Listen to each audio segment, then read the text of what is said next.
the airplane, who do you think was flying the plane? It was white people. His grandson was a co-pilot until he learned how to pilot the plane himself. He had a white man there showing his son. What is he telling you? Hey, you're not going to get free and independent, and you got white folk here that know the road? Yes. Some of them will be willing to help. All you got to do is be watchful. You ain't here to be smiling and skidding and grinning and going on. White man got something to offer us? Come on here, sit down. Let's talk about it. We don't have to bow and scrape because a white man has some knowledge. We gave him knowledge in the beginning. He got something that we can learn from him. Learn it, man. But don't bow down to nobody but God. That's all. I thank you for listening, and may Allah bless you. I want to say to the Muslims, don't come to the building by yourself.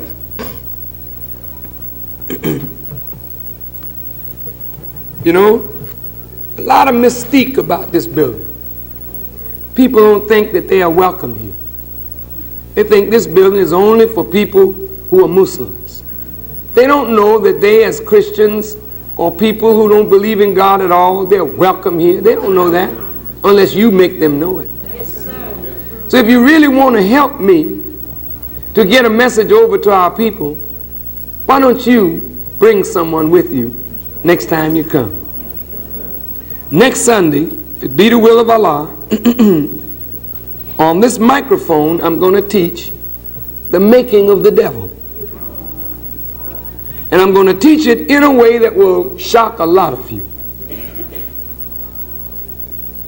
How devils are made.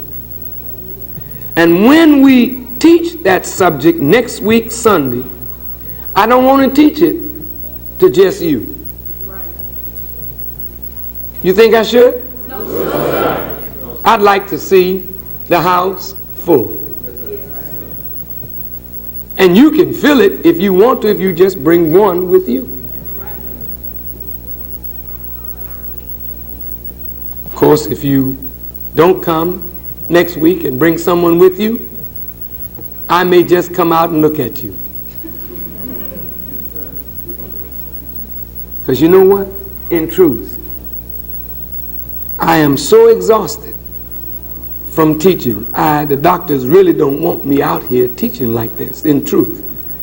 But I debated with myself all morning long, should I come out? And I said, well, if I'm going to die, let me go on out and die doing my job. But, of course, I'm a long way from that. But the point is that I'm just totally exhausted from teaching. I have very good help in Sister Ava Muhammad, Brother Khalid Muhammad, Brother Abdul Akbar Muhammad, and a whole host of those that are in the ministry class now that are developing real good. So that means that I might be able to sort of stop taxing myself as I have been doing.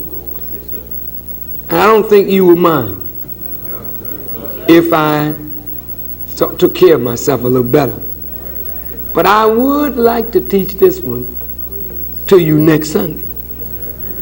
But I ain't going to teach it unless you do your job. You make it easier for me. Because some of the things that I tell you, honest to God, they should be told to tens of thousands of people. And you don't want to just be somebody that just comes and sits. That's a dead person. You want to bring your friends with you. I know there's a lot of folk out there want to come and hear what we have to say. So don't disappoint yourself or me. Next week, if it be the will of Allah, I want to talk to you about the making of devil. And I want to make it so clear next week. I'm going to talk to the members of the Jewish community. This is on radio. In such a way where they will see why they have been chastised like they have been. God has constantly chastised the Jews. And it's not because they're innocent, it's because they're guilty of something. And this next chastisement, it will clean the whole thing up if they're not careful. And I think I must warn them of this. Whether they hear or whether they forbear, they must be told. And now, as I leave you, I want to say to all my sisters, Muslims and brothers, particularly those of you who meet the public in the checking areas, do yourself a favor, do me a favor, and handle our brothers and sisters with the love and care that you know I would give them if I were in that room greeting them myself. You represent me and my father, the Honorable Elijah Muhammad, your father. So if I were at that door and they came to my home, how would I treat them? Get over here. Just a minute, just a minute. Take everything out your pocket. Why you got so much stuff anyway? Not that you do things like that. You don't do things like that. I'm just exaggerating. Am I? What? What?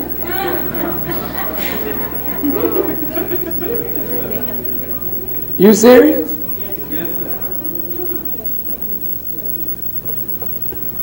You better bring everybody out the search room. Let them come in here in just a minute.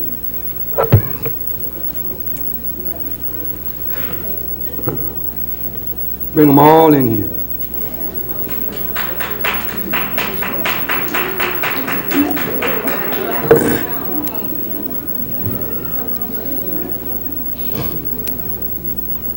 Everybody that handles the people, come in here. Yeah, I just want to see everybody.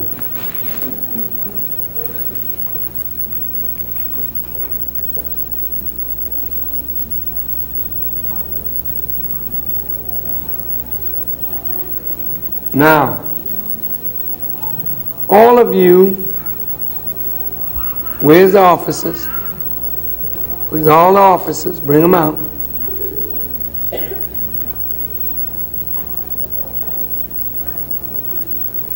Thank you. Let me say something to all of you. I want all of you to hear me. Please. All officers, come inside, please.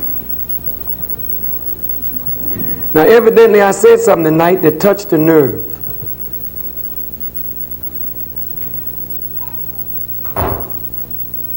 I said, and I'm quoting now, that you should welcome the people to this house in the manner that I would welcome them if I were on that front door myself. These brothers and sisters of ours, they come here because they heard something in the teachings of the Honorable Elijah Muhammad from Brother Farrakhan that brings them to the door. They don't have to come here. They could tune in on the radio. They don't have to come here. And nobody has to come here to be mistreated.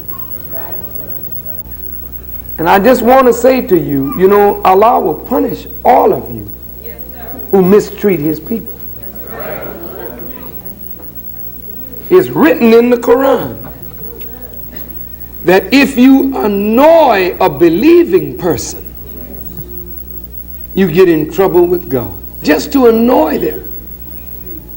And then if a person who is one of the people of God is coming to hear a word that might save their life, and they meet something in that check room, both the sisters or the brothers, that turns them off, then you are hindering the people from the path of God.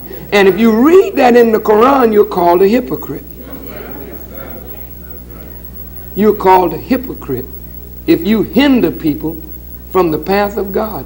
And when somebody comes in that door And you know they ain't never been in a place in their life where they had to be searched. People ain't used to that. That's a very unsettling experience. Do you remember, brothers, the first time you were searched? How did you feel? See, I can't talk for you, but I can talk for me. When I went to the temple the first time, they took my wife in one direction. That upset me. Because me and my wife came in together. I thought maybe we'd like going to church. We could go sit together. They said, sister, you come this way. And brother, you come this way. Well, I didn't know where I was going. So I got a little nervous. Because they took my wife in one door and took me in another. And when I got in there, I seen everybody like this. I mean, I didn't know what the hell I was getting myself into. I was really upset. And the brother, he was sweet though. He calmed me right now. He came to me with a big smile. He said, brother, this is just a ritual of our religious service. We don't allow anything in our worship service that is harmful to anyone. And this does not imply that you have anything on your person, but we ask if you would submit to a search. And I said, sure. They said, would you take everything out of your pocket? I said, yes, sir. I took everything out of my pocket. The brother searched me, but all the time he was searching me, he was talking to me. Yes. And how are you today, brother? Yes. You feeling good? You're going to really enjoy yourself today, brother. Look,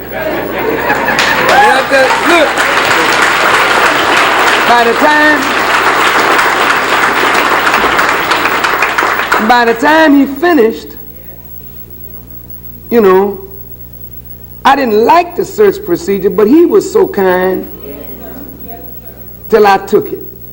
And I came in to hear the Honorable Elijah Muhammad. Now, you know, brothers, when you search a man and you got to search, and women got more places they can hide things than a man. I mean, it's very unsettling, sisters, for a woman to have another woman go over her person. I mean, you think about this. Some of you get so used to it, you don't understand what you put another woman through. This is trauma for her. And she wonders sometimes, is you is or is you ain't, you know. You be grabbing her in the wrong place and pushing and touching and things. She say, hey, what's going on? I'm making it comical, but it ain't funny, McGee. That's a serious thing. You know, we have metal detectors. We really need to put them up because people get offended with your hands on their person. And I'm saying that when people will come here and allow themselves to go through this, to come in and hear a lecture, the least y'all can do in both these rooms, treat my brothers and sisters the way you know you wish to be treated and the way you know I would treat them since they're my guests. And if you cannot treat them right and you don't have the right mental attitude, sit down. Find yourself a seat. Go somewhere. In fact, don't bother to come out. You know, head over the radio. If you're not in a good mood, stay yourself at home. Don't bring that madness in here and mess up all these people who want to come and hear what I have to say. This is serious. And I'm saying this to all those who have some degree of authority. You know, be careful how you handle your quote unquote little authority. Don't let it mess your head up any worse than it is already messed up. Treat the people right. Will you do that? If I catch you doing other than that, I'm not just going to dismiss you from your post. I'm going to put you out of the society. because it's hard as hell to get a black man or woman to come up out of that street and want to do what is right. And we cannot drive them backward when God wants to pull them forward. I hope you all understand. I'm not trying to be smart to scold you like this, but I am saying that what I hear coming up out of the audience when I said what I said show that there's a lot of pain in that search room. So I'm charging you, Sister Patricia Muhammad, to watch that search room. And if anybody in there is improper, you get rid of them. Now, you know, y'all love Brother Farrakhan, so you say. Yes, sir. But I'm going to test all your love. Because this thing going to get right, or it's not going to be at all. You either going to help me or you going to sit down. That's all there is to it. And I'm not going to worry, because better than you is on the way if they're not already here. So if you're going to help me, help me. Don't hurt the people, help the people. All right? Yes, sir. Treat these brothers and sisters the way you wish to be treated. And then you really being my brother and my friend. My sister and my friend. Don't smile at me and hurt the people that I'm giving my life for. That don't make no sense at all. Do you hear me? Okay. I just happened to say something and it come up out of the audience. I said, well, what is this? See, I never am back there, so I don't know what you do. But every week people accept. Every week they come up out of their seats. Where are they? Where are they? Every week. 20 of them, 30 of them.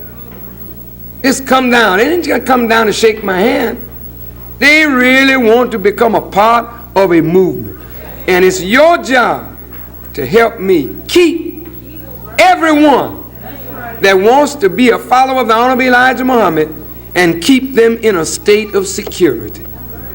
If you can do that, you help me.